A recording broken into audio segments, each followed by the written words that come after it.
রাত বাড়লেই তারা এসে কালো অন্ধকারের চাদরে মোড়া স্থানে দাঁড়ায়। তারা জানিয়ে দিতে থাকে তাদের উপস্থিতি এবং তারা এসে দাঁড়ালেই প্রকৃতির দমবন্ধ পরিবেশের সৃষ্টি হয়। রাতের পাখিরা থেকে থেকেই অন্যরকম আওয়াজ করতে থাকে। প্রকৃতির এক অন্যরকম রূপের সৃষ্টি হয় সেই সময়। ফিয়ার ব্লক অনুভবে সারা।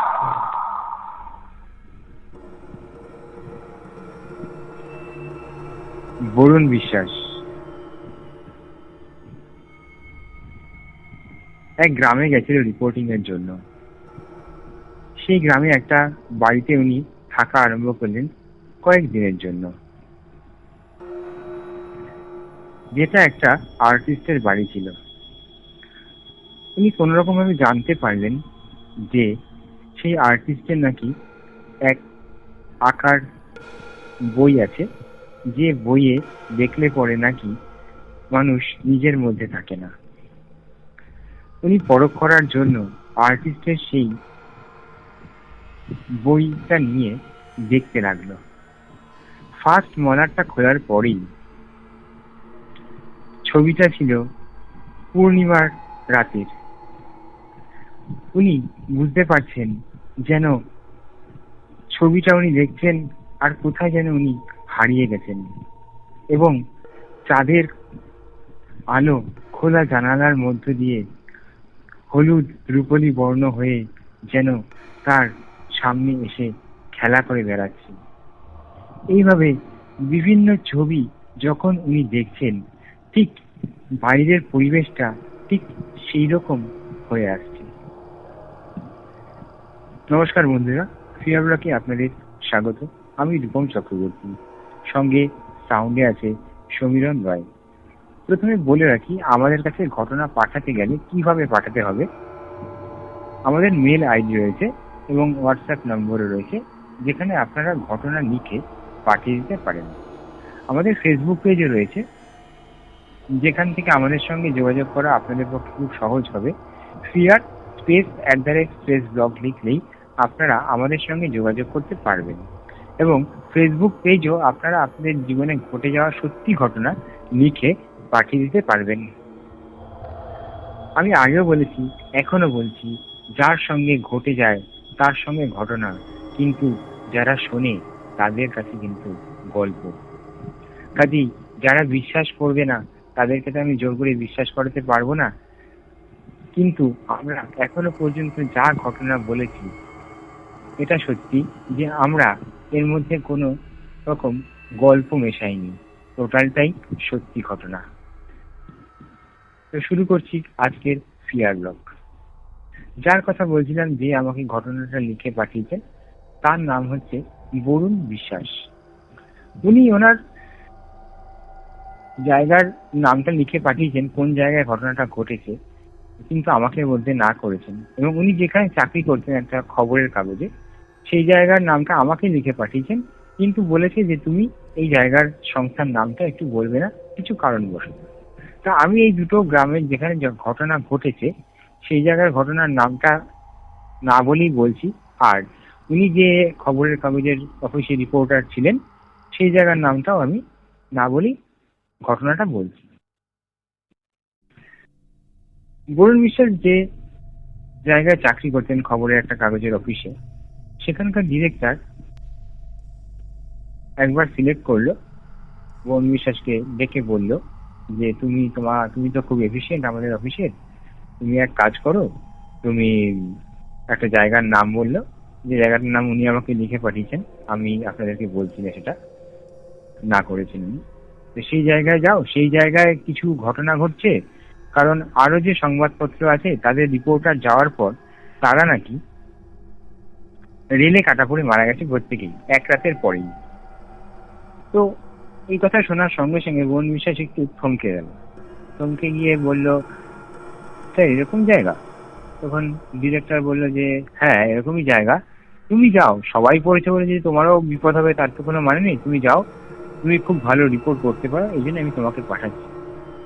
তা উনি একটু দোড়ামোনা করেই বললেন আচ্ছা স্যার ঠিক আছে আমি যাব।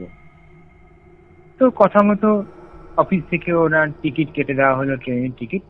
উনি পরদিন ভোরবেলা উঠে বেরিয়ে গেলেন। বেরিয়ে যাওয়ার পরে এই তো গিয়ে স্টেশনে যখন নামলেন তখন একটু রাত হয়েছে,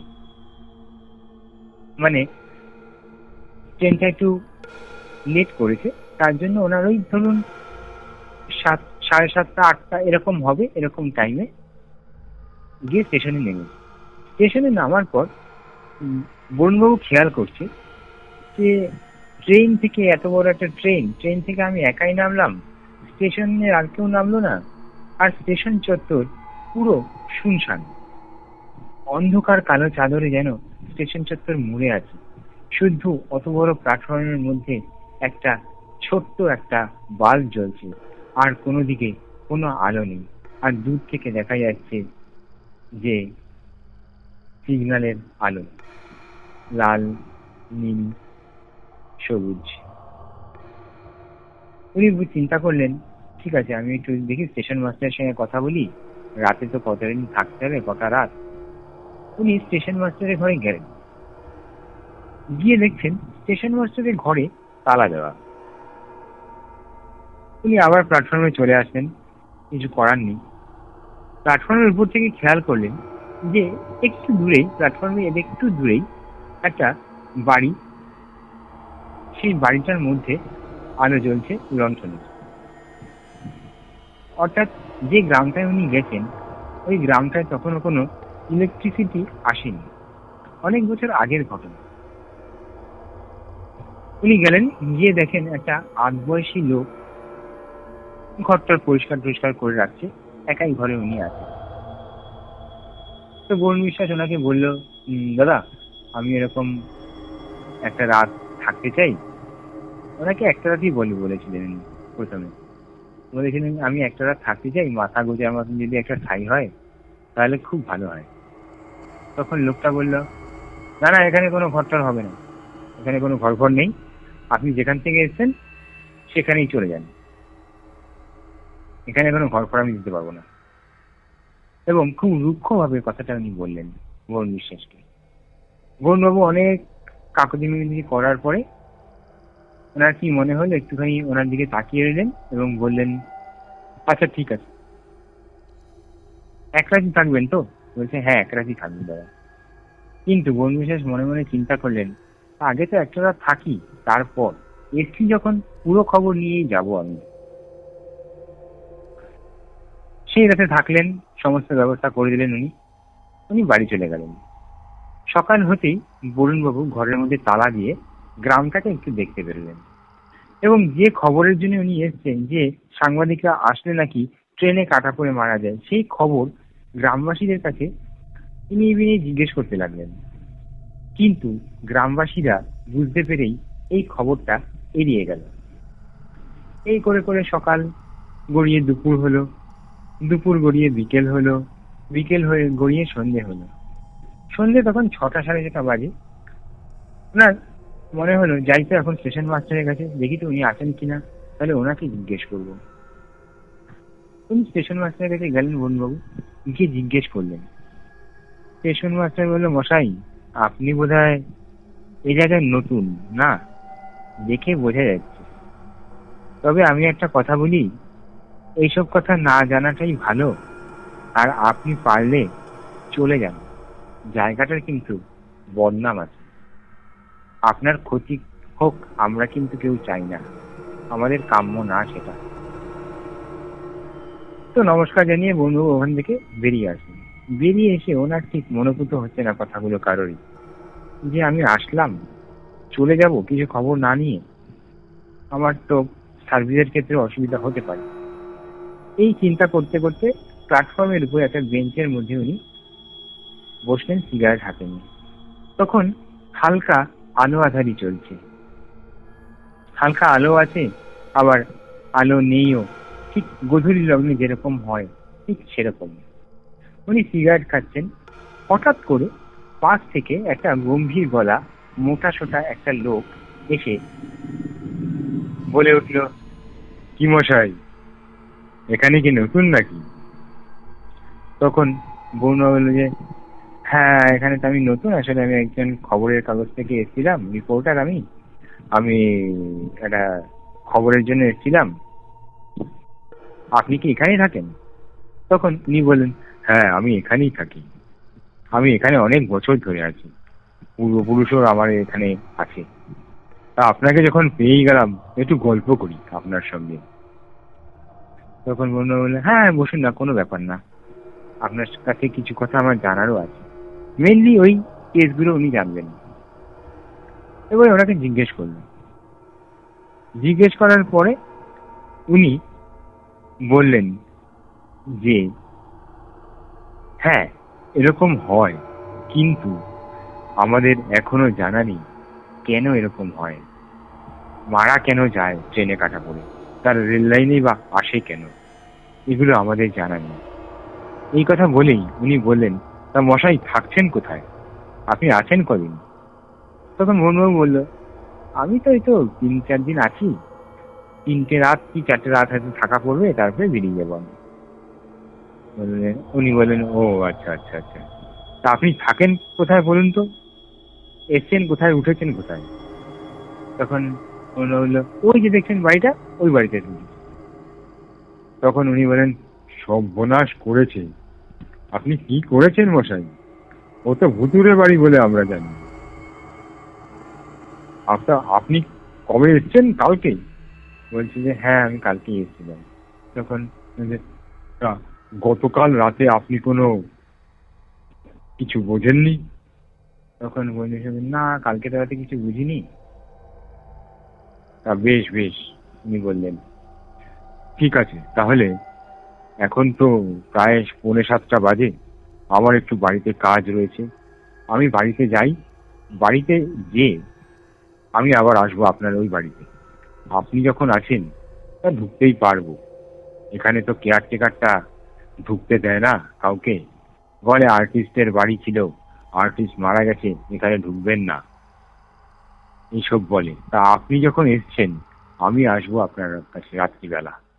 এসে আর্টিস্টের নাকি একটা খাতা আছে, আঁকার খাতা, সেই খাতার মধ্যে ছবি দেখলে নাকি মানুষ হারিয়ে যায়।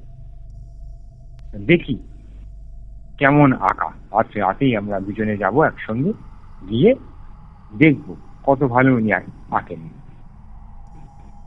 ওখানে একটু হাসি ঠাট্টার কথা বলে বনু বাড়িতে চলে আসেন। এসে দেখেন কেয়ারটেকারটা চলে এসছে বাড়িতে। তালা খুললেন, ঢুকলেন।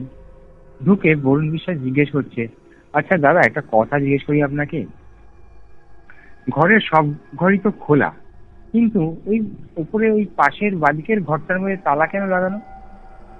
তখন কেয়ারটেকার বললেন, দাদা, আপনি এখানে এসেছেন, 4 দিনের অতিথি আপনি, 4 দিন থাকুন, চলে যান। আপনার খাওয়া দাওয়ার ব্যবস্থা আমি করব। কোথায় কি আছে না আছে, কি হবে না হবে, কেন কি, এসব জানার দরকার নেই আপনার। প্লিজ এখান থেকে যা খবর দরকার নিয়ে আপনি চলে যান। আমি আপনার খাবার ব্যবস্থা করছি রাতে। 8 ঘন্টার মধ্যেই ওনার রাতের খাবার নিয়ে ঢুকলো কেয়ারটেকার।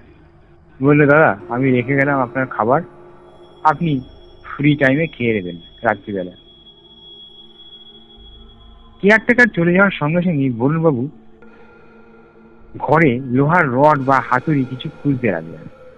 এমনকি পেয়েও গেল একটা লোহার শক্ত রড। জং করা তালা, একটা দুটো বাড়ি মারতেই তালা খুলে গেল। উনি দরজাটা খুললেন।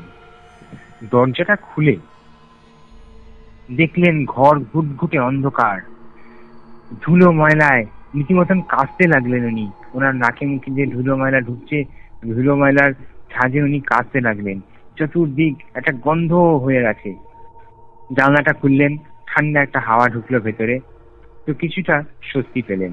এরপরে উনি ওই অন্ধকারে কিছুই দেখতে পাচ্ছেন না। লণ্ঠন নিয়ে ঢুকেছেন, কিন্তু লণ্ঠনের আলো আর কতটুকু, লাইট না থাকলে কি আর কিছু বোঝা যায়? সঙ্গে সঙ্গে উনি, ওনার একটা টর্চ ছিল বড়, সেই টর্চটা নিয়ে উনি জ্বালালেন ঘরে। জ্বালানোর সঙ্গে সঙ্গে দেখলেন হাতের ডান দিক ঘেঁষে দেওয়ালের মধ্যে একটা সেলফ, ওর মধ্যে একটা লাল রঙের বেশ বড় একটা খাতা টাইপ। ওই খাতাটা উনি নিলেন, নিয়ে ওনার বুঝতে বাকি রইল না যে এটাই হচ্ছে সেই আর্টিস্টের অনেক বছর আগে ঘটে যাওয়া ঘটনা, আর্টিস্টের সেই জিনিসগুলো আর্টিস্ট এখানে এঁকে রেখে গেছে বা অন্য কিছু আঁকাও আছে। উনি নিয়ে এসে একটা জায়গায় বসে টর্চটা জ্বালিয়েই উনি আঁকাগুলো দেখবেন বলে যেই প্রথম পৃষ্ঠা উল্টালেন, দেখছেন একটা পূর্ণিমা রাতের ছবি আঁকা। এখানে বলে রাখি, সেই সময় উনি যে সময় এই গ্রামে ছিলেন সেই সময় কিন্তু অমাবস্যা চলছিল, ঘোর অমাবস্যা ছিল সেই দিন। সেই দিন রাতেই উনি প্রথম পৃষ্ঠা খোলার পর দেখলেন একটা পূর্ণিমা রাতের ছবি আঁকা, এবং সেই ছবি দেখে উনি যেন কোথায় হারিয়ে গেলেন। উনি দেখছেন জানলা খোলা, জানলার ফাঁক দিয়ে, খোলা জানলার মধ্যে দিয়ে চাঁদের হলুদ রূপলি আলো এসে পড়ছে ওর ঘরে, যেন চতুর্দিক স্নান করে যাচ্ছে জ্যোৎস্নার আলোয়। কিন্তু সেই রাত ছিল অমাবস্যার। পরের পৃষ্ঠা উল্টালেন, দেখছেন বৃষ্টির ছবি, বর্ষাকালের ছবি। উনি অনুভব করলেন খোলা জানলার মধ্য দিয়ে ঠান্ডা হিমেল হাওয়া, বর্ষার জলীয় হাওয়া ওনার সারা শরীর দিয়ে বয়ে যাচ্ছে, এবং গ্রামের চতুর্দিকে যেন ঝড়ো হাওয়া বইছে, তুমুল ঝড় তৈরি হয়েছে এবং তুমুল বৃষ্টি অঝোর ধারায় বয়ে চলেছে। বৃষ্টির ছাট জানলা দিয়ে এসে তার গায়ের মধ্যে লাগতে লাগলো। পরের পৃষ্ঠা উল্টালেন, শীতের ছবি, শীতকালের ছবি। সেই শীতকালের ছবি দেখার সময়ও সেই একই জিনিস ওনার অনুভব হতে লাগলো, যেন চতুর্দিক কুয়াশায় ঘেরা, শীতের হিমেল হাওয়া তার শরীরে ঠান্ডা শিহরণ খেলে বেরিয়ে যাচ্ছে। এইভাবে উনি যে পৃষ্ঠায় উল্টাচ্ছেন সেই পৃষ্ঠার সিনারি দেখে সেই রকম যেন পরিবেশ তৈরি হচ্ছে বাড়ির ভেতরে এবং বাড়ির বাইরে। লাস্ট পৃষ্ঠা উল্টালেন, দেখলেন একটা রেল লাইনের ছবি দেওয়া, ট্রেন আসছে। হঠাৎ করে উনি দেখছেন ট্রেনের ক্ষীণ আলো, ট্রেনের যে লাইটের ক্ষীণ আলোটা আস্তে আস্তে ওনার চোখে বড় হয়ে আসছে। দেখছেন উনি যেন ট্রেন লাইনে দাঁড়ানো, ট্রেন ওনার দিকে দ্রুত গতিতে এগিয়ে আসছে। এমন সময় উনি শুনলেন, মানে ওনার কানে ভেসে আসতে লাগলো একটা অট্টহাসি। সেই হাসির আওয়াজ, কান ফাটানো আওয়াজ, এবং হাসিটা যেন ওনাকে জানিয়ে দিতে লাগলো যে এখান থেকে চলে যা, এটা তো আমার জায়গা, তুই এই বাড়িতে ঢুকেছিস কেন? উনি আবারও ট্রেনের দিকে তাকিয়ে অবাক দৃষ্টিতে তাকিয়ে রইল। ট্রেন আসছে। উনি চিন্তা করলেন তখন যে আমার তো এখন চলে যাওয়া উচিত, কিন্তু তার পা যেন আটকে গেছে, সে পা এগোতে পারছে না। বলা ভালো, যেন তার ট্রেন লাইন পেরিয়ে যেতে ইচ্ছে করছে না। হঠাৎ করে একটা হ্যাচকা টান উনি অনুভব করলেন। ওই টান লাগার সঙ্গে সঙ্গে উনি ছিটকে রেল লাইনের বাইরে পড়ে গেলেন। পড়ে গিয়ে দেখলেন ট্রেনটা দ্রুত গতিতে প্ল্যাটফর্মের উপর দিয়ে বেরিয়ে যাচ্ছে। উনি চতুর্দিকে শুয়েই চতুর্দিকে তাকাচ্ছেন, তাকিয়ে দেখছেন যে ওই যে মাঝবয়সী যে কেয়ারটেকারটা উনি দাঁড়িয়ে আছেন এবং ওনাকে জিজ্ঞেস করছে, দাদা আপনি ট্রেন লাইনে কেন, এখানে কি করছেন? আপনি দেখছিলেন না ট্রেন আসছে? আমি যদি এখানে না আসতাম তাহলে তো আপনার আজকে বিপদ হয়ে যেত। সেই আগের বাবুদের মতন অবস্থা হতো আপনার। আপনি এখানে কি করছেন? উনি উঠে বলল, তুমি আমাকে একটু জল দিতে পারবে? তখন কেয়ারটেকার বলল, আচ্ছা আচ্ছা, আপনি আগে বাড়ি চলুন, তারপর আমি সমস্ত ব্যবস্থা করছি। ওরা দুজনে বাড়ি চলে আসলো। আসার পর ওনাকে জল দিল। জল খেয়েই উনি অবাক দৃষ্টিতে কেয়ারটেকারের দিকে তাকিয়ে প্রশ্ন করলো, আচ্ছা, আমি তো বাড়িতে বসে, এই ঘরে বসে আমি ছবি দেখছিলাম, আমি ট্রেন লাইনে গেলাম কি করে? তুমি এটা আমাকে আগে বলো। তখন কেয়ারটেকার যা বলল, সেই শুনে ওনার বুক যেন খালি হয়ে গেল, ওনার চক্ষু চড়ক গাছ হয়ে গেল যে কি শুনছি আমি। কেয়ারটেকার যা বলল, তার কথাটা ছিল ঠিক এইরকম, যে অনেক বছর আগে এখানে এক আর্টিস্ট থাকতো। সেই আর্টিস্টের দেখাশোনার ভার ওই কেয়ারটেকারের উপরে ছিল। একদিন সকালবেলা যখন কেয়ারটেকার আসলো, মানে কেয়ারটেকার সারাদিন থেকে রাত্রিবেলা বাড়ি চলে যেত, সেই সকালবেলা আবার ফিরে আসতো সেই বাড়িতে ওনার দেখাশোনা করার জন্য। সেরকমই একদিন সকালবেলা যখন উনি আসলেন, এসে দরজা ধাক্কাচ্ছেন, অনেক ধাক্কানোর পরেও যখন দরজা খুলল না, উনি জানলা দিয়ে তাকালেন, দেখলেন উনি বিছানার মধ্যে মরে পড়ে আছে। তারপর দেহ সৎকার করা হয়েছিল ঠিকই, কিন্তু আর কিছুই করা হয়নি। এই আঁকাগুলো সেই আর্টিস্টেরই আঁকা, এবং এই আঁকাগুলো যারাই দেখে তারাই, তাদের নিজের মধ্যে আর থাকে না, তাদের নিজের সেন্সের মধ্যে আর থাকে না, তারা অন্যদিকে হারিয়ে যায়। এবং আগের সাংবাদিকদেরও একই অবস্থা হয়েছিল, তারা ঘরে বসে আঁকা দেখছিল এবং হঠাৎ করে দেখছে তারা ট্রেন লাইনের মধ্যে দাঁড়ানো।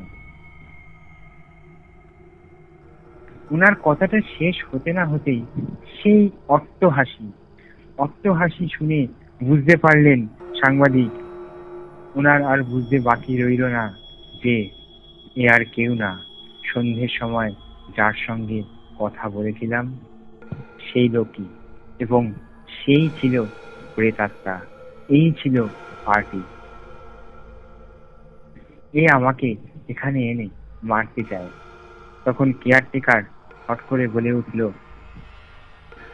আপনি এখান থেকে চলে যান, আপনি এখান থেকে চলে যান, মানে যে প্রেতাত্মা তাকে বলছে। কেয়ারটেকার, আপনি এখান থেকে চলে যান। তখন ফ্যাস ফ্যাসে তিন সুর বেরোচ্ছে গলা দিয়ে সেই প্রেতাত্মার, বলছে, আমি একে না নিয়ে যাব না। এই সাংবাদিকদের জন্যেই আমার মৃত্যু হয়েছে, এই সাংবাদিককে না মেরে আমি যাব না। তুই এই মুহূর্তে এই বাড়ি থেকে বেরিয়ে যা, আমি একে না নিয়ে আমার আত্মার শান্তি হবে না, আমি একে নিয়েই যাব। তখন কেয়ারটেকার বলল, ঠিক আছে, আপনি চলে যান, আমি দেখছি, আমি দেখছি। তখন বলল, ফ্যাসফ্যাসে গলায় সেই প্রেতাত্মা বলে উঠল, ঠিক আছে, আজকে রাতে বেঁচে গেলি, কালকে কে বাঁচাবে? কালকে তো তুই, কালকেও তো তুই থাকবি। আমাকে তো স্টেশনে তুই বললি তুই কালকেও আছিস, তোকে কালকে রাতে আমি দেখে নেব, কেউ বাঁচাতে পারবে না তোকে, আমি বলে গেলাম।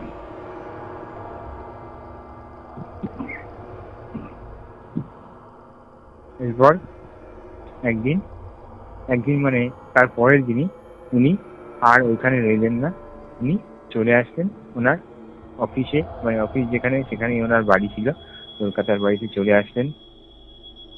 এরপর থেকে উনি আর এই ধরনের জায়গায় কোনোদিন আজ পর্যন্ত যায়নি। তাই আমাকে বলেছেন মানে লিখে পাঠিয়েছেন, মেল করেছিলেন উনি আমাকে, বলেছেন যে এই ঘটনাটা যদি ভালো লেগে থাকে তাহলে তুমি তোমার চ্যানেলে দিও, আমাদের ফিয়ার ব্লকের ফ্যামিলির সঙ্গে শেয়ার করো। এই ছিল আমার জীবনের সত্যি ঘটনা।